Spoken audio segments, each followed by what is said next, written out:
The steam rising from my hood looked like the universe laughing at me. Highway 64, somewhere between nowhere and the middle of nowhere, North Carolina. The sun was bleeding orange across the sky, and my phone had exactly 0 bars. Of course, I kicked the tire because that's what you do when you're 28 and your entire life just imploded, right? You kick things. I'd been kicking metaphorical tires for weeks, ever since I found Marcus's phone lighting up with texts from someone named Jim Bay at 2 a.m. Turns out, Marcus had been working out more than just his biceps. Of course this would happen, I muttered to the empty road. No service. No gas station for miles. Just me, my ex's playlist still looping on my phone, and the universe screaming, "Hey, Dimash, you can't drive away from your problems." That's when I heard it, the low purr of an engine slowing down behind me. I turned, expecting some good Samaritan trucker or maybe a concerned soccer mom.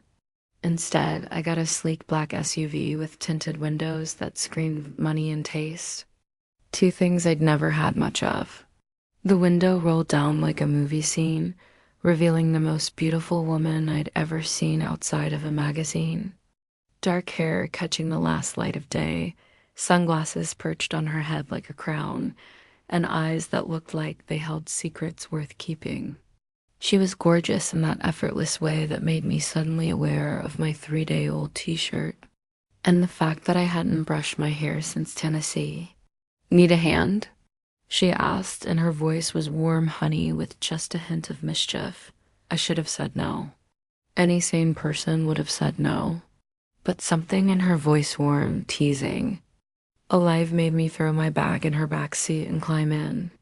Unless you're a mechanic with a tow truck hidden in your back seat, probably not, I said, trying to sound casual while my heart was doing gymnastics. She grinned, and I swear I saw dimples. Actual dimples.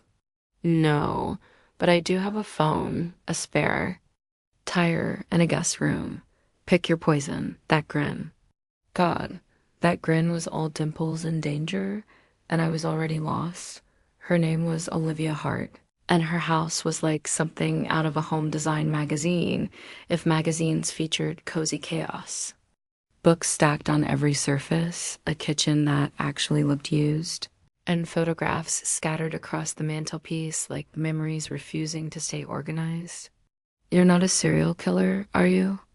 I asked, wrapped in a borrowed sweater that smelled like her perfume, nursing a whiskey that was probably worth more than my car. She laughed, and the sound made something tight in my chest loosen. "If I were, would I tell you? Fair point." "I'm a news anchor," she said, settling into the chair across from me. "Channel 9, the 10 p.m. slot, and you are." "Julia Carmichael. Professional bartender, amateur disaster." I gestured to my general existence, as evidenced by the whole car breakdown in the middle of nowhere situation. "Julia." She said my name like she was testing how it felt on her tongue. "What were you running from?" The question caught me off guard. Most people ask where you're going, not what you're leaving behind, but Olivia wasn't most people. She was, looking at me like I was fascinating, not just a stray she'd picked up on the highway. "My ex," I said, because the whiskey was making me honest. 5 years of my life, and he was cheating with someone whose contact name was Jim Bay. I mean, who calls someone Jim Bay? It's like he wasn't even trying to hide it. "Men," Olivia said with a knowing look, "they're not exactly subtle creatures." "Tell me about it." So I packed everything I owned, which isn't much, and just started driving. Figured I'd know where I was going when I got there. "And where do you think you're going?" I looked at her then, really looked at her. The way the lamplight caught in her hair, the way her fingers curved around her glass, the way she was looking at me like my answer mattered, like I mattered. "I don't know," I said. "Maybe that's the point." She leaned forward, and when her fingertips brushed mine as she passed me the whiskey bottle, I felt electricity shoot up my arm. "Why'd you really stop for me?" Maybe I was tired of talking to politicians all day, she said softly. Maybe I wanted to hear a story that didn't come with a script. The air between us crackled with something I couldn't name, something that made my pulse jump and my breath catch, something that made me forget all about Marcus and his djembe and the fact that I'd been crying in gas station bathrooms for 3 days straight. Well, I said, my voice coming out huskier than intended, you picked up the right stray. I woke up in sheets that smelled like lavender and possibility, disoriented for a moment about where I was. Then I remembered Olivia's guest room, Olivia's. Whiskey, Olivia's laugh echoing in my ears. The smell of coffee and bacon drifted in from the kitchen, and I followed it like a woman hypnotized. I found her at the stove, hair twisted up in a messy bun, wearing an apron that said "World's Okayest Cook" over pajama pants. She looked domestic and gorgeous and completely unaware of how my heart was doing backflips just watching her flip. Pancakes. You're still here, I said, and immediately wanted to take it back. Of course, I was still here. Where else would I be? I make a mean breakfast, she said without turning around. Plus, your car isn't going anywhere until the tow truck comes, right? The car. I'd almost forgotten about the car. Her phone buzzed against the counter, a sharp, insistent sound that made her shoulders tense. The screen lit up with notifications, headlines scrolling past too fast to read. But I caught a few words. Mayor, investigation, corruption. You're investigating the mayor? I asked, sliding onto a bar stool. She turned then, and I saw something flicker across her face, fear, maybe, or just exhaustion, off the record. Yeah, and he really doesn't like it. What kind of not liking it are we talking about? The kind where my apartment gets broken into and nothing gets stolen except my files. The kind where I get friendly phone calls reminding me that journalism is a dangerous profession. She set a plate of pancakes in front of me, her hands steadier. Then her voice, the kind where I probably shouldn't be getting involved with strays I pick up on the highway. I reached for the syrup at the same time she did, and our hands collided over the bottle. The contact was brief, electric, and when she looked up at me, I saw something in her eyes that made my chest tight. Maybe I like danger, I said, and I meant it. I'd been working at Mickey's Tavern for exactly 4 days when Olivia walked in. Not walk slipped. Baseball cap pulled low, sunglasses even though it was dark outside, sliding into the corner booth like she was trying to disappear. What can I get you? I asked, wiping down a glass that was already clean. Whatever you recommend, she said. And when she looked up at me, her eyes were tired in a way that made me want to wrap her in blankets and fight whoever had put that exhaustion there. Rough day at the office? You could say that. She glanced around the bar and I followed her gaze. 3 men in suits had been nursing beers for the past hour, and they were watching her. Not casual people watching, but kind of watching that. Made my skin crawl. Friends of yours? I asked. Not exactly. I'd learned to read people working behind bars.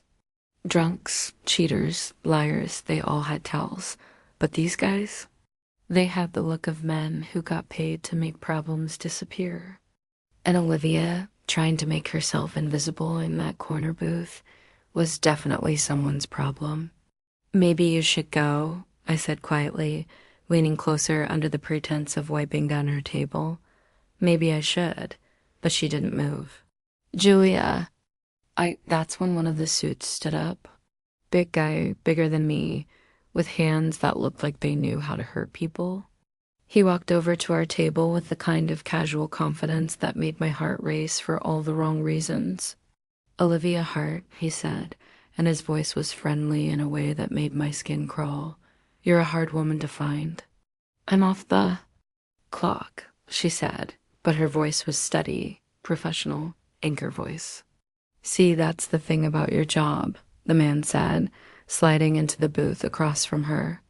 You're never really off the clock, are you? Always looking for the next story, the next scandal. Sometimes it's better to know when to stop looking. I was moving before I realized it, reaching under the bar for the baseball bat Mickey kept. There for situations exactly like this. Gentlemen, I'm going to have to ask you to leave. The suit looked at me like I was a mosquito he was considering swatting. This is a private conversation. Not in my bar, it's not. That's when he made his mistake. He reached for Olivia's arm and she flinched, and something red and angry exploded in my chest. I vaulted over the bar, literally vaulted, like some kind of action movie hero, and shoved him back so hard he stumbled. Don't touch her, I said, and my voice was low and dangerous in a way I didn't recognize. The bottle came out of nowhere. One of his friends, trying to be clever, trying to scare me. It shattered against the wall, inches from Olivia's head, and she gasped, and I saw red. I've never been in a real fight before. Bar scuffles, sure, but nothing like this. But when I saw the fear in Olivia's eyes, when I saw the way these men were looking at her like she was prey, I became someone I didn't recognize, someone who could fight. It was over in seconds. The suits decided 3-on-1 wasn't worth whatever they were getting paid, and they left with threats that sounded like promises and the smell of broken glass in the air. You okay? I asked, breathless, my hands shaking as I reached for her. She looked at me like she was seeing me for the first time. Take me home now. We didn't make it past the hallway. Olivia's back hit the wall, and my mouth found hers, and every broken thing in both of us ignited. She tasted like whiskey and danger, and the kind of reckless courage that makes you forget to be afraid. Julia, she breathed against my lips.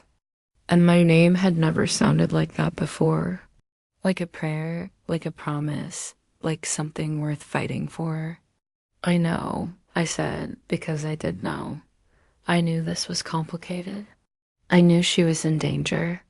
I knew I was getting involved in something that could destroy us both. But her hands were fisted in my shirt, and she was looking at me like I was the answer to a question she'd been afraid to ask.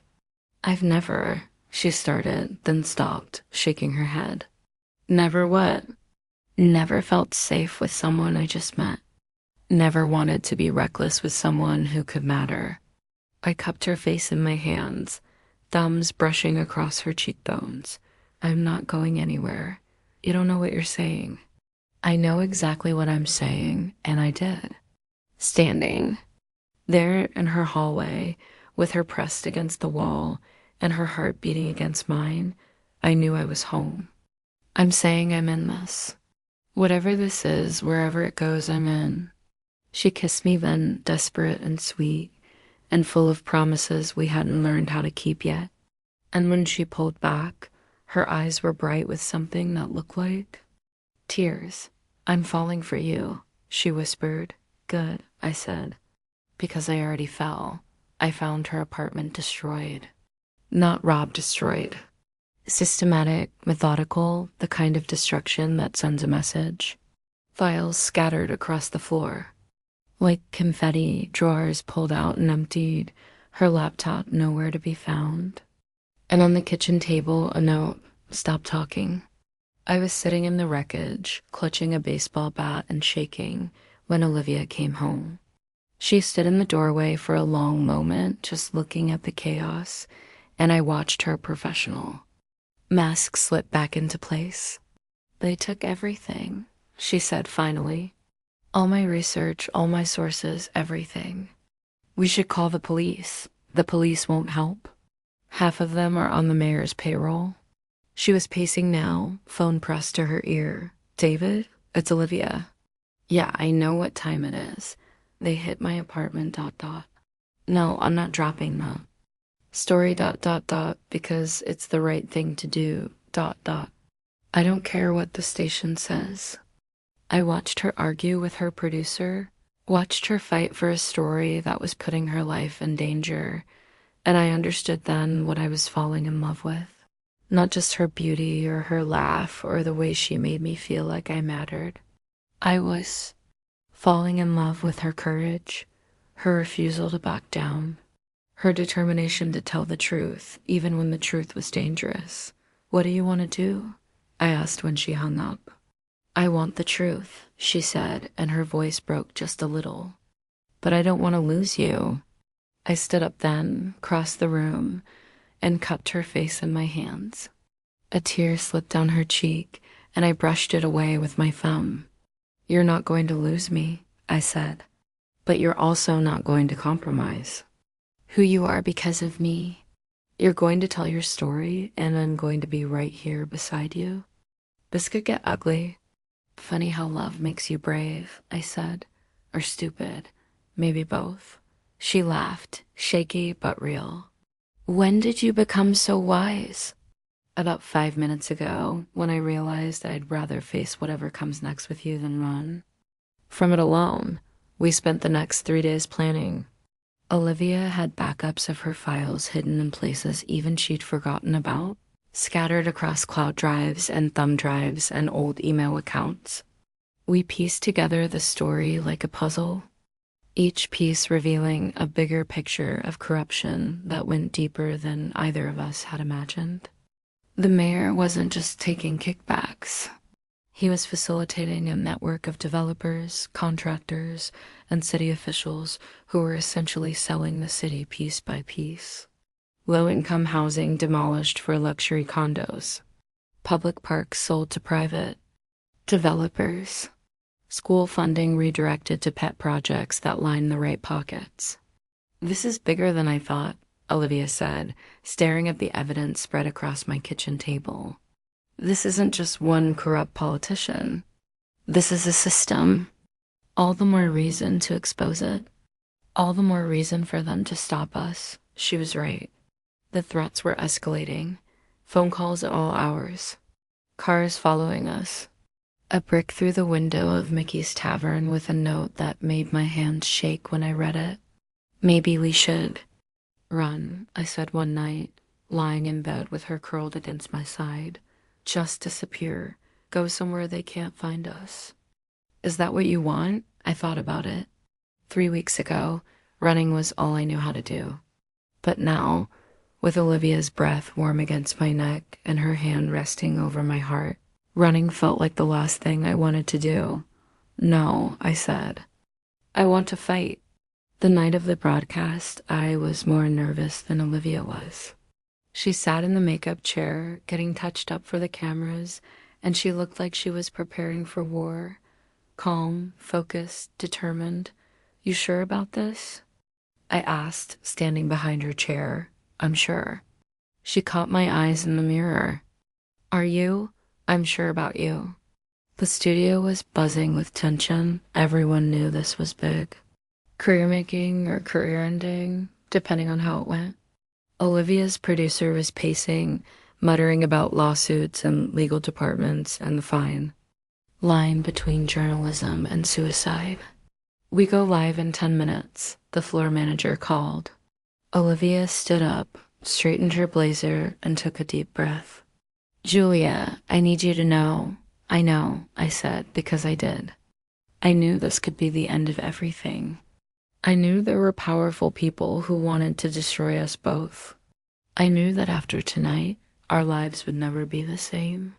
But I also knew that watching her prepare to risk everything for the truth was the moment I realized I wanted to spend the rest of my life with this woman. "Go tell your story," I said.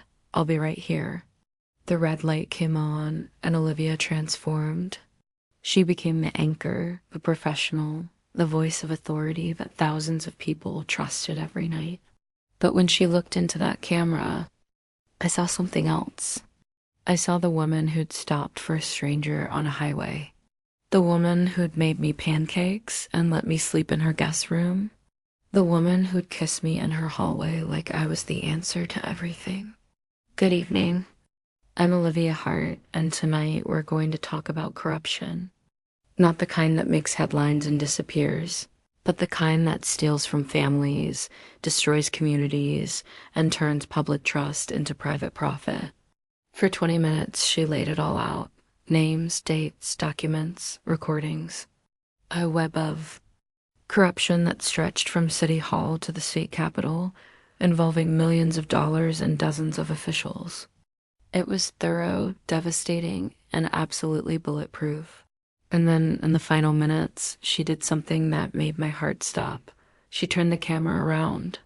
"I want to be transparent with you about something," she said, and suddenly I was on screen, standing in the studio doorway with my heart in my throat. This investigation put my life in danger. I was threatened, my home was broken into, and there were times when I wanted to give up and walk away. I took a step forward, then another, drawn by something in her voice. But I didn't walk away because someone reminded me that running from the truth doesn't make it disappear. It just makes it someone else's problem. She reached for my hand, and I let her take it. Julia Carmichael, who I met 3 weeks ago when my car broke down on Highway 64. "Your car didn't break down," I interrupted, and the entire studio went quiet. "What?" Olivia looked confused, and I realized I'd never told her. "Your car didn't break down. Mine did." "You stopped for me." The smile that spread across her face was brilliant, real, the kind of smile that made the cameras and the lights and the watching world disappear. "Right," she said, laughing. Julia Carmichael, who I picked up on the side of the road and who has been reminding me ever since that some things are worth fighting for. The studio was dead silent. Her producer looked like he was having a heart attack. The camera operator was grinning. And Olivia was looking at me like I was the only person in the world. "And for the record," she said, her voice soft but caring, across the studio, "Julia Carmichael, you're the best damn detour I ever took." I was laughing and crying, and my heart was doing things that hearts probably shouldn't do. And then she was standing up, microphone still hot, and she was saying words that made the world stop spinning. "Marry me?" The mayor was indicted, along with 12 other officials, 6 developers, and a handful of contractors who thought they could buy a city with briefcases full of cash.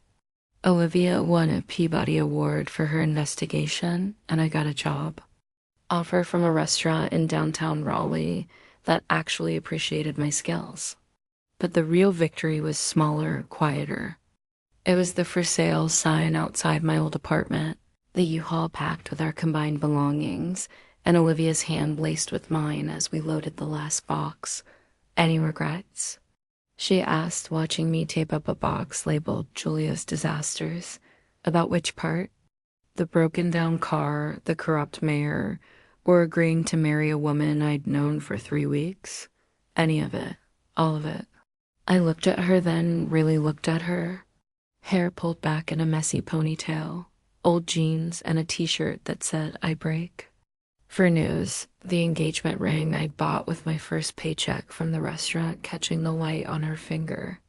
"The only regret I have," I said, "is that it took me 28 years to break down on the right highway." She laughed, and the sound was still my favorite thing in the world. "Come on, let's get out of here. We have a life to build." We drove out of town with the windows down and the music up, and for the first time in my life, I wasn't running from something. I was running toward something, toward a future I couldn't have imagined 6 months ago, toward a love that felt like coming, home and going on an adventure at the same time. "Where to?" Olivia asked, and I realized she was letting me choose. "Anywhere," I said, "everywhere. As long as it's with you." The road stretched out ahead of us, sunset bleeding into dawn, and I understood then what I'd been looking for all those years. Not a place, not a person, not even a feeling. I'd been looking for home, and home, it turned out, wasn't a destination you could find on a map. It was a person who stopped for strangers on highways, a person who fought for truth, even when it was dangerous. A person who looked at you like you were the answer to a question they'd been afraid to ask. Some breakdowns lead to breakthroughs, some detours become destinations, and some strangers, the really lucky ones, turn out to be love stories waiting to happen. I was one of the lucky ones. I broke down on the right highway, got rescued by the right woman, and learned that sometimes the best way to find yourself is to stop running long enough to let someone else find you. Olivia reached over and squeezed my hand, and I squeezed back, and we drove toward whatever came next with the confidence of people who'd already survived the worst and discovered it led to the best. The GPS said we had 8 hours to our destination. I hoped it would take longer. I hoped we'd get lost. I hoped we'd take every detour we could find, because the detours I'd learned were where the real adventures began. And this adventure, this beautiful, messy, complicated, perfect adventure, it was just getting started,